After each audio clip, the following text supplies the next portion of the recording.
Şu karşısı favelalar. Kapatmışlar. İnsanlar da bekliyor böyle. Böyle yapıyorlar kanlı kanlı. Değişik. Herkese Peru'nun başkenti Lima'nın Camara şehrinden selamlar, sevgiler dostlar. YouTube kanalıma hoş geldiniz. Bu zamana kadar bu ülkenin hep size güzelliklerini gösterdim. Ama bu videoda acı ama gerçek tarafını da göstereceğim. Eğer hazırsanız şimdi bu şehri keşfetmeye başlayalım. Videoda geçmeden önce kanalıma abone değilseniz abone olup videoyu beğenirseniz, yorum yazarsanız çok çok sevinirim. Sizin desteklerinizi görmek bana çok büyük bir motivasyon veriyor. Şimdiden de her birinize teşekkürlerimi iletiyorum dostlar. Şimdi içeriye girdik böyle. Bütün tekstil mağazaların bulunduğu yer. Hafta içi olmasına rağmen bayağı da kalabalık. Burası Peru'nun değil, aynı zamanda da Latin Amerika'nın en büyük tekstil merkezlerinden bir yere sahip dostlar. Peru'nun da ticaret bakımından çok önemli bir yere sahip. Yıllık 6 milyar dolara hacme sahip ekonomiye katkısı var yani. Böyle de bir yer dostlar. Yani bir yandan da tehlikeli olduğu için kameraya da dikkat etmem gerekiyor. Burası aynı zamanda 1960 yılından beri Lima'nın önemli tekstil yerlerinden bir yere sahip yani. Aynı zamanda perakende satışlarla değil, üretim ve ihracatla da biliniyor. Çoğu tişörtler burada üretip ülkenin birçok yerinde gönderiliyor. Ve aynı zamanda da tişörtler vesaire çok ucuz yani. Şapkalar olsun, aksesuarlar olsun, her şeyi bulabileceğiniz bir yer burası. Yani limanın çok kalabalık ve çok büyük bir yere de sahip. Böyle de bir yer. Burada da yine Çin yemeği satıyorlar. Aklınıza gelebilecek her şey var dostlar burada.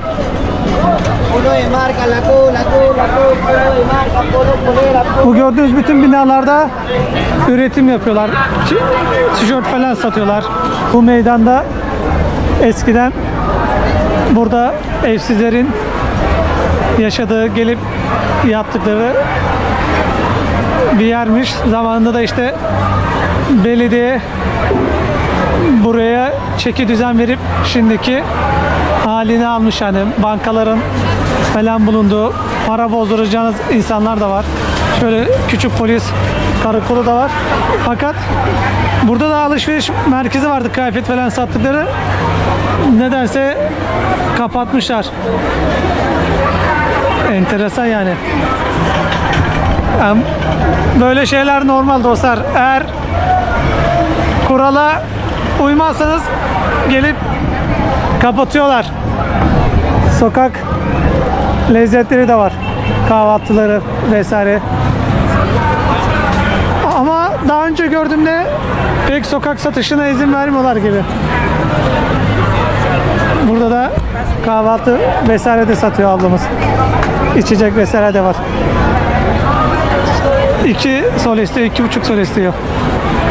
O dediğim meydanın arkasına geldim fakat şimdi daha iyi görüyorum. Burayı kapatmışlar. İnsanlar da bekliyor böyle.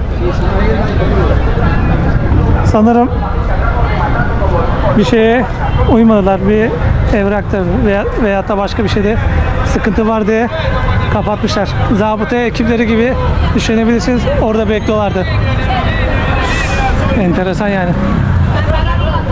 Yazık yani dostlar, çünkü sonuçta bu insanlar da burada satış yapıp ekmeğini kazanıyorlar. Böyle kapatmaları doğru değil. Burada da ablamız yemek satıyor. Hola. Tabii o domuz eti de. Şu binada da zaten yemek vesaire de yiyebileceğiniz yerler var. Açık konuşmak gerekirse yani burası pek sevdiğimi yani hoşlandığımı söyleyemem. Çünkü çok kaos bir ortama sahip ve çok da temiz bir yer değil dostlar. Ama dediğim gibi Eğer Peru'ya gelip de kıyafet falan alacaksınız, burası çok çok ucuz yani. Zaten turistlerin de uğrak olduğu bir yer. Burada yine farklı farklı sokak lezzetleri satıyorlar, kıyafetler vesaire. Her şeyi bulabilirsiniz yani dostlar. Tabii bunlar bayan tişörtleri. Burada da balık satıyorlar. Mısır satıyorlar. Terlikler vesaire. Her şey var yani. Burada da muz kızartıp satıyor. Bayağı bir kalabalık. Yani dostlar görüyorsunuz. Yolun ortasına bildiğin tezgah kurup adamlar tişört satıyor yani. Daha önce burada pek polis görmemiştim ama şu an bayağı bir polis var burada yani. Güvenlik açısından biraz daha iyi. Şimdi şöyle karşıya geçelim ama görüyorsunuz yani sokağın ortasına bildiğin tezgahı kurmuşlar. Kazaklar vesaire. Terlikler 10 sol istiyor dostlar. Bayağı da ucuz yani. Şuradan gidelim. Değişik değişik terlikler var. Burada da bıldırcın yumurtası satıyorlar. Pantolonlar 30 soles diyor. 45 soles. 20 soles. Tabii bunlar bayan ürünleri dostlar.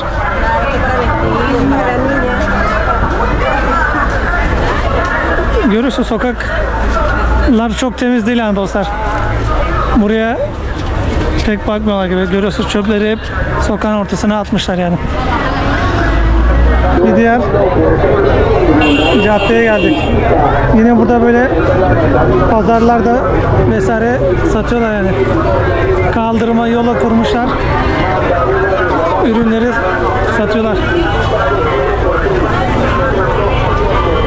Bayağı birçok şey de var yani. 10 solese short diyor. 20 soles diyor.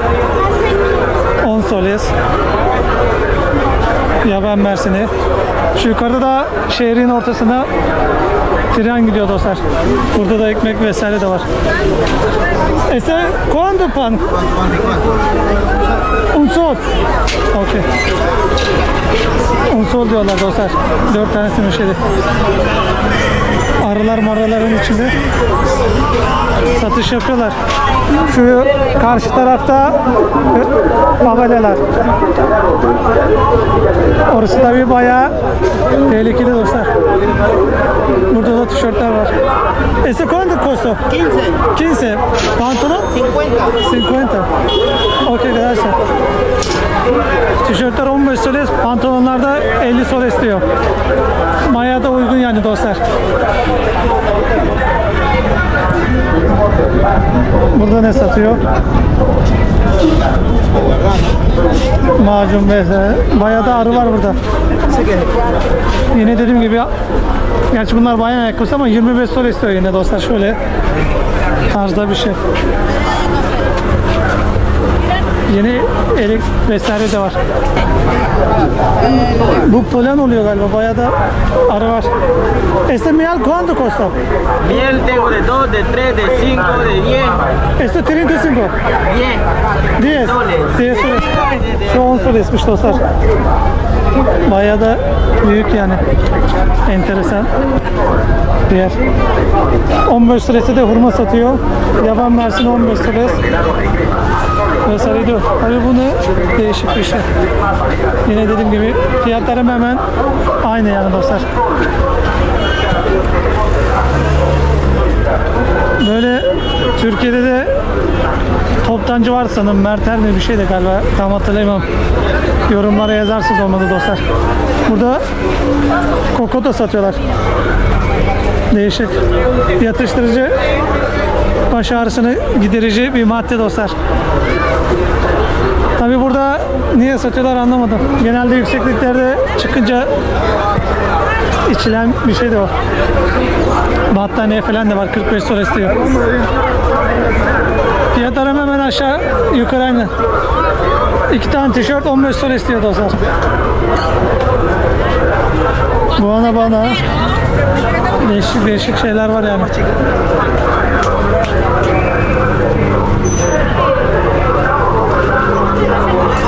Bayağı da enteresan. Soya satıyorlar.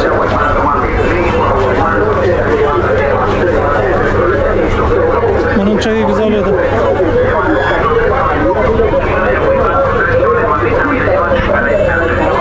Dediğim gibi her şey var dostlar. Yok yani. Kuşvura diye bir şey satıyorlar. Tabii ne olduğunu ben de bilmiyorum. Yine burada yumurta satıyor. Burada bir Peru'nun değişik sokak desi. Domuz eti, şişören dedikleri. Bu da tamak.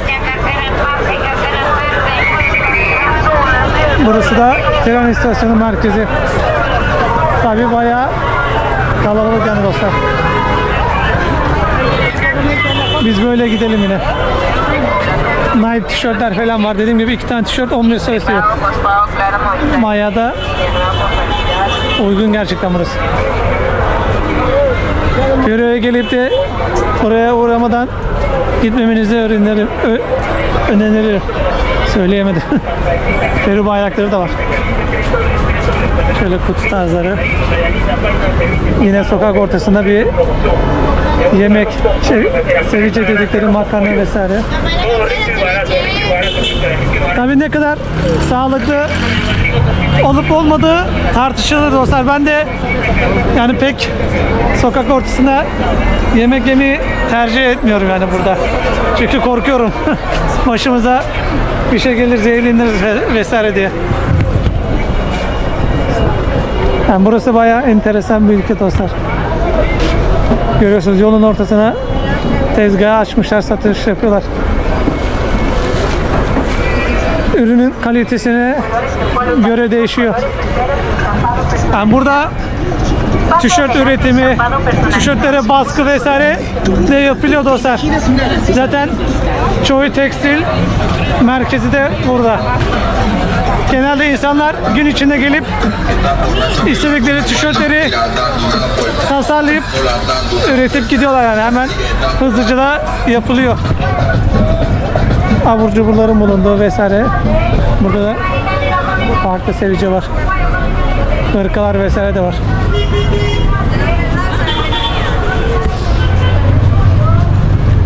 Tabii bir yandan da dikkat etmekte fayda var dostlar. Korkutuyor yani beni burası. Elimde de kamera olunca. Burada da şortlar, mortlar satıyorlar, montlar satıyorlar. The Northwest diyor. Burada da papa rellena dedikleri. ¿Este cuándo costa? Es papa rellena. Sí. ¿Cuándo? A 3 soles, 4 5. ¿Qué? 3 soles. 3 soles, Sí. 4 5. Ah, ok. Gracias. Haşlanmış patatesin içine kıymayı koyup satıyorlar dostlar. Tanesi de 3 soles. Yani 80 cent mi? 90 cent bir şey yapması lazım. Yine aşağı yazarım fiyatları. Şimdi şöyle tekrar içeriye girelim mi diyeceğim. Şöyle gidelim. Yine hep hemen aynı dostlar. Ama neyse ki polisler olduğu için biraz daha güvenli olabiliyor. Tabii elimde kamera olunca herkes de bana bakıyor. Bayağı dolaştık ettik. Hem de acıktık. Öğlen yemeği yemek için güzel bir restoranta geldim. Böyle aros çayfa yani pirinç pilavının bulunduğu fasulye, balık. Bu da çiçöründe pescado dedikleri böyle balığı kızartıp getirdikleri bir yer. Bunun da fiyatı 35 soles. Normalde dışarıda yiyecektim sokakta ama çok sağlıklı gözükmüyordu yani hijyenik değildi. Ben de sağlığımızı tehlikeye atmaya gerek yok diye böyle güzel bir restoranta geldim. Şimdi yemeğimizi yiyelim, devam ederiz dostlar. Böyle ait özgür yemek olan ceviche var. Ama bunlar değişik yapıyor. Biraz bunlar midyeyi temizlemeden böyle yapıyorlar. Kanlı kanlı. Değişik mısır falan da var. Ablamız sağ olsun bize çekim için izin verdi yani. Teşekkürler. Gracias. Bir anda aklım Türkçe etti. Kişiye Türkçe konuştum. Ama dediğim gibi bunların midesi biraz farklı oluyor dostlar. Böyle içini temizlemeden kanlı kanlı yapıp yiyorlar yani, enteresan. Burada da yine sokağın ortasına tezgahları kurup satış yapıyorlar. Bu caddede iç çamaşırları yani çoraptı vesaire satılan bir yer. Sadece buraya ayırmışlar. 3 tanesi 15 diyor, 20 diyor. Calvin Klein'ler. Orijinal markaların çakmaların satıldığı bir yer yani. 8 soles diyor. Bayağı birçok şey de var yani. Yine bıldırcın yumurtası da satıyorlar. Bayağı bir şey var burada. Polisler de var. Burası sıkıntılı diyebiliriz dostlar. Burası bayağı bir kalabalık. Bayağı da bir polis de var yani. Burada dikkatli olmak fayda var.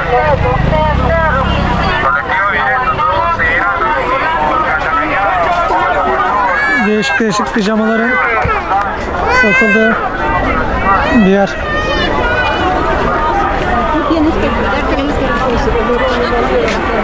Enteresan.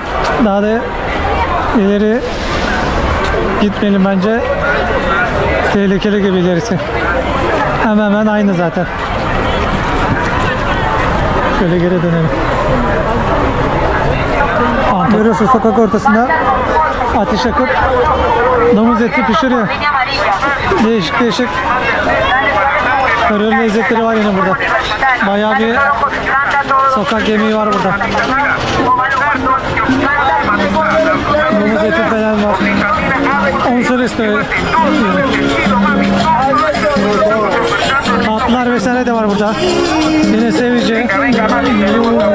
Burada muzda sosisi kızarttıkları yemek de var.